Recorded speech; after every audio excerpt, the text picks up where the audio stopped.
नमस्कार, आप देख रहे हैं खबर 1 मिनट। आपके साथ मैं हूं ऋचा शर्मा। बुलेटिन में देखिए बिहार झारखंड की तमाम बड़ी खबरें सिर्फ 1 मिनट में।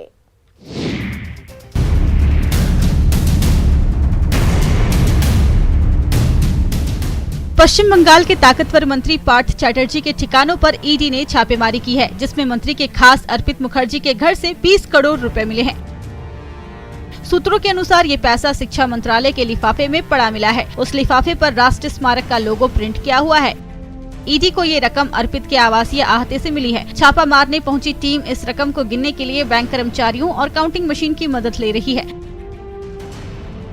इसके अलावा अर्पित के घर से 20 मोबाइल फोन भी बरामद हुआ है। अधिकारी यह जानकारी निकालने में जुटे हैं कि आखिर इतने ज्यादा मोबाइल फोन का इस्तेमाल किस लिए होता था। फोटो में दिखाई दे रहा है कि बड़ी संख्या में 500 और 2000 के नोट कमरे में रखे हुए हैं। दरअसल पश्चिम बंगाल में कई जगहों पर ईडी की छापेमारी चल रही है। जानकारी के मुताबिक यह छापेमारी पश्चिम बंगाल स्कूल सेवा आयोग और पश्चिम बंगाल प्राइमरी एजुकेशन बोर्ड भर्ती घोटाला के संबंध में की जा रही है।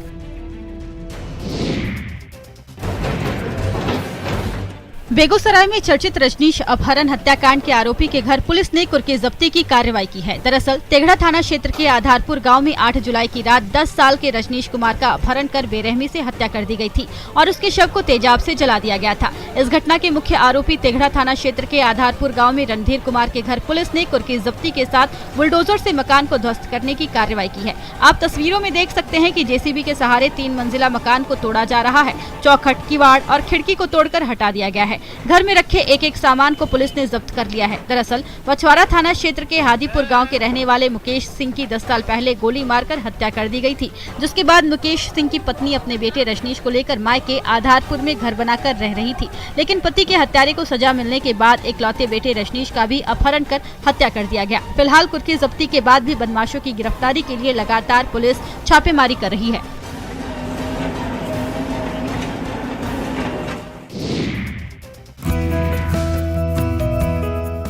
पटना जू में करीब 2 महीने पहले जन्मे बाघ के 4 शावकों का 24 जुलाई को नामांकन किया जाएगा।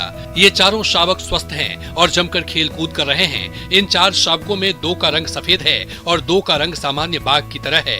इन चारों शावकों की मां संगीता बागिन हर पल उनका ख्याल रख रही है। जू प्रशासन की ओर से भी इन शावकों पर 24 घंटे सीसीटीवी कैमरे से निगरानी रखी जा रही है। इन शावकों का पिता नकुल बाघ है। पटना में इन 4 शावकों के जन्म के बाद बाघों की कुल संख्या 9 हो गई है। इनके जन्म से पहले जू में 5 बाघ बाघिन थे। बाघों की संख्या बढ़ने से पटना जू को जानवरों के एक्सचेंज प्रोग्राम के तहत अन्य जू से मनपसंद जानवर मिल सकते हैं। पटना जू में इससे पहले भी बाघ शावकों का जन्म हो चुका है। 2012 में स्वर्ण नाम की बाघिन ने 3 शावकों को जन्म दिया था। हालांकि इन तीनों शावकों की मृत्यु हो गई थी। 2 महीने पहले जन्मे इन 4 शावकों का सुरक्षित और स्वस्थ रहना जू के लिए बड़ी उपलब्धि मानी जा रही है।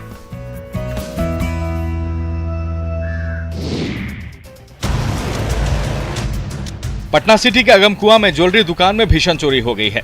शहर में अज्ञात चोरों ने ज्वेलरी दुकान को अपना निशाना बनाया है। भागवत नगर में एक ज्वेलरी दुकान का ताला तोड़कर चोरों ने 70,000 नगद के साथ साथ लगभग 10 लाख की ज्वेलरी चोरी कर ली है। चोरों ने एलए सुबह का फायदा उठाकर ज्वेलरी दुकान में रखी एक चीज पर हाथ मारा, गहने चुरा लिए, दुकान में रखे रुपए लेकर भाग निकले। वारदात 21 जुलाई अहले सुबह की है। मां जगदम्बे ज्वेलर्स के मालिक अमन कुमार का कहना है कि पड़ोसी दुकानदार ने उन्हें फोन कर दुकान का ताला टूटे होने की खबर दी। पीड़ित दुकानदार जब अपनी दुकान पर पहुंचा तो दुकान का शटर कटा हुआ पाया।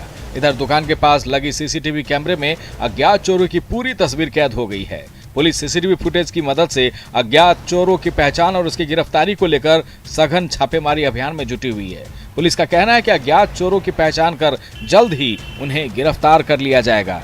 वहीं ज्वेलरी दुकानदारों का कहना है कि आए दिन ये चोर लुटेरे स्वर्ण व्यवसायियों को अपना निशाना बनाते हैं।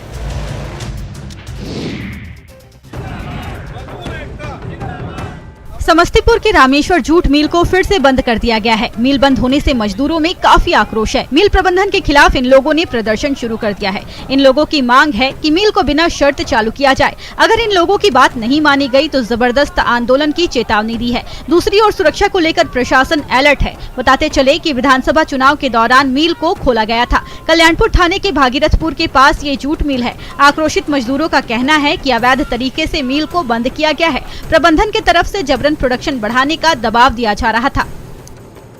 मामला ये है कि जैसे कंपनी बोला कि जैसे प्रोडक्शन बढ़ाइए, जितना चल रहा था उससे 40 बंडल कहा, 140 करने के लिए, 120 करने के लिए कहा। लोग कहा हम लोग का सकान नहीं है, इतना नहीं दे सकते। मिल प्रबंधन के प्रोडक्शन बढ़ाने के दबाव का मजदूरों ने विरोध किया है, जिसके बाद प्रबंधन ने अचानक मिल बंद कर दिया।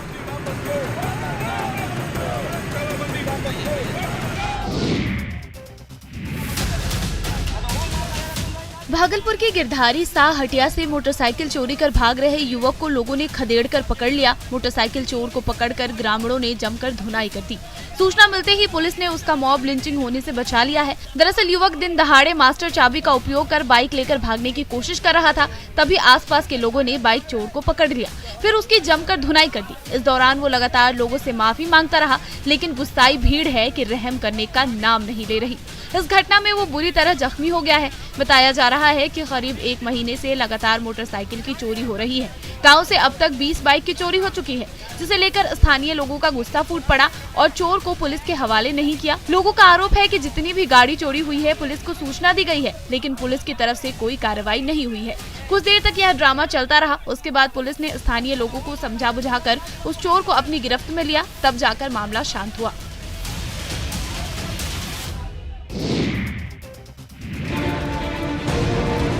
बिहार में शराबबंदी कानून लागू होने के बाद भी शराब की तस्करी लगातार जारी है। शराब तस्कर तस्करी के नए नए पैंतरे अपना रहे हैं। गोपालगंज से भी ऐसा ही मामला सामने आया। गोपालगंज में उत्पाद विभाग की टीम ने तो 7 शराब तस्करों को गिरफ्तार किया है। गिरफ्तार किए गए दोनों शराब तस्कर यूपी से 4 कार्टन शराब शरीर में सेलो टेप से चिपकाकर तस्करी के लिए यूपी से आ रहे थे। तभी इन दोनों शराब तस्करों को कुचायकोट थाना क्षेत्र के माधो मठ गाँव के पास से गिरफ्तार कर लिया गया। उत्पाद पुलिस ने जब बाइक रोककर इनके कपड़े उतरवा कर तलाशी लेना शुरू किया तो चौंकाने वाला खुलासा हुआ। 1-2 नहीं बल्कि पूरे शरीर में बंटी बबली फ्रूटी शराब की पैक मिली।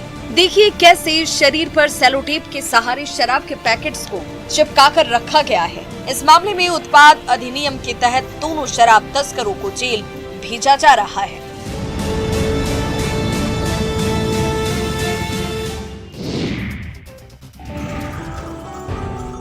भागलपुर के सुल्तानगंज के एजगैबीनाथ धाम में विश्व प्रसिद्ध श्रावणी मेले को लेकर सुरक्षा के कड़े इंतजाम किए गए हैं। जिला प्रशासन के निर्देश पर कांवड़ियों की सुरक्षा के लिए 24 घंटा घुड़सवार पुलिस की नियुक्ति की गई है।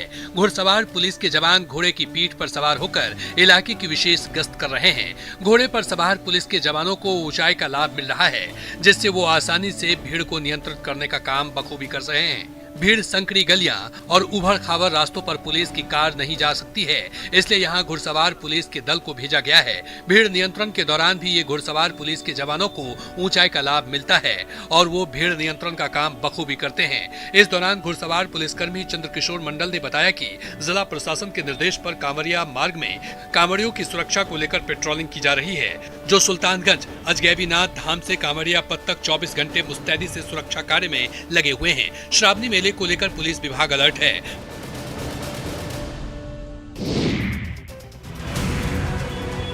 पूर्वी चंपारण में गरीबों की निवाले पर माफिया की नजर लगी हुई है। तस्वीरें पताई एफएससी गोदाम की है, जहां से पीडीएस दुकानदारों को प्रति दुकानदार से 4 से 5 क्विंटल गरीबों को बांटने वाला सरकारी राशन हर महीने कम मिलता है।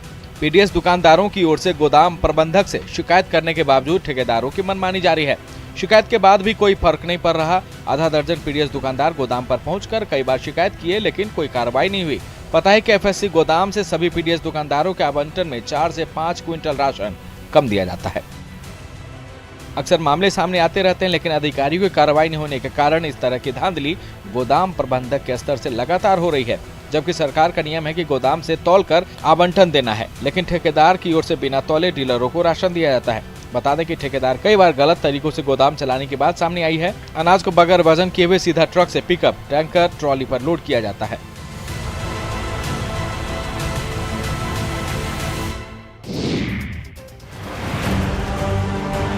औरंगाबाद जिले में मदनपुर प्रखंड के उग्रवाद से अतिग्रस्त इलाके अंबाबार तरी में जब डीएम, एसपी समेत प्रशासन की एक पूरी टीम पहुंची तो गांव वालों की खुशियों का ठिकाना नहीं रहा। लंबे समय से सुविधाओं के अभाव में किसी तरह अपनी जिंदगी गुजार रहे ग्रामीणों के बीच एक उम्मीद की किरण जगी कि अब सरकार की विभिन्न लाभकारी योजनाओं का लाभ उन्हें जरूर मिलेगा, जिसके वो वास्तविक में हकदार भी हैं। जी हाँ, दशकों से अछूते इस इलाके में जिला प्रशासन ने एक विशेष कैंप लगाकर इलाके के हर उस व्यक्ति तक सरकार की उन योजनाओं का लाभ पहुंचाया जो इन्हें पूर्व में ही मिल जाना चाहिए था। प्रशासन की तरफ से यहाँ एक हेल्थ कैंप का भी आयोजन किया गया, जिसमें सैकड़ों ग्रामीणों की स्वास्थ्य जांच की गई और जरूरत की दवाएं भी उन्हें दी गई। इसके अलावा ration card, job card, health card तथा आवास की योजनाओं का लाभ भी इन तक ऑन द स्पॉट पहुँचाया गया। इसे लेकर इलाके के लोग तो काफी खुश थे ही, इन तक योजनाओं का लाभ पहुँचाकर प्रशासन की टीम भी काफी सुकून महसूस कर रही थी।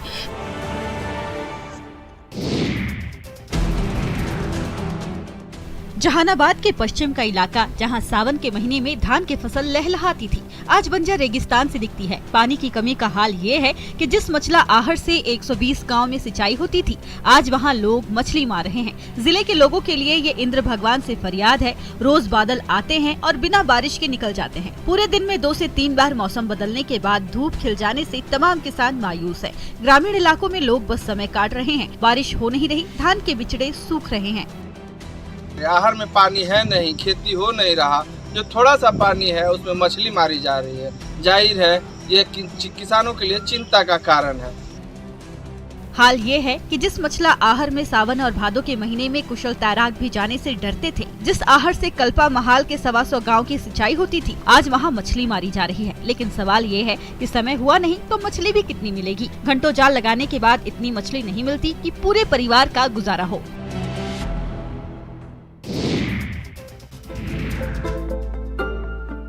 पटना जंक्शन पर स्वतंत्रता सेनानियों को सम्मानित करते हुए आजादी के अमृत महोत्सव का आइकॉनिक सप्ताह का समापन किया गया। दानापुर रेल मंडल की ओर से पटना जंक्शन पर आजादी के अमृत महोत्सव का आयोजन किया गया। महोत्सव के समापन समारोह में स्वतंत्रता सेनानी और उनके परिजनों को निमंत्रण मिला था। पटना जंक्शन पर आयोजित कार्यक्रम में स्वतंत्रता सेनानियों के साथ साथ उनके परिजनों को भी रेलवे की ओर से सम्मानित किया गया। जंक्शन के बाहर ऊंचा तिरंगा लहराया गया। अमृत महोत्सव के तहत पूरे हफ्ता भर आजादी की संघर्ष गाथा दिखाई और बताई गई। कार्यक्रम में डॉक्टर राजेंद्र प्रसाद को नमन किया गया। रेलवे की ओर से आयोजित आजादी के इस अमृत महोत्सव में आइकॉनिक सप्ताह में तरह तरह के कार्यक्रम किए गए। इस आयोजन के जरिए महान सेनानियों के प्रति अगाध कृतज्ञता दर्शाई गई।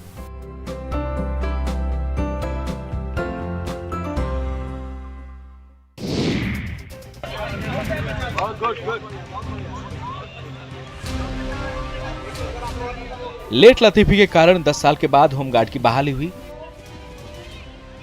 जब बहाली हुई थी तो महिला आवेदकों की उम्र 20 से 21 साल की थी। उस समय कई लड़कियां अविवाहित थी। जहानाबाद में अब जब बहाली शुरू हुई तो कईयों की फिटनेस पहले जैसी नहीं थी, लेकिन नौकरी के लिए इन महिलाओं का हौसला कम नहीं था। 11 साल से इंतजार कर रहे महिलाओं ने बहाली में जान लगा दी। हालांकि उम्मीद से कम संख्या में अभ्यर्थी दौड़ में पहुंची, लेकिन सफलता दर पुरुषों के मुकाबले ज्यादा रहा।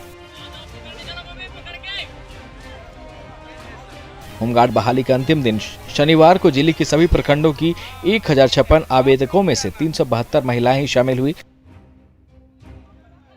बहाली का अंतिम दिन मौसम ने भी अभ्यर्थियों का साथ दिया। फिजिकल में सफल अभ्यर्थियों को अब यह उम्मीद है कि जल्द ही वर्दी लग जाएगी। जाहिर है इसकी खुशी भी चेहरे से झलक रही थी।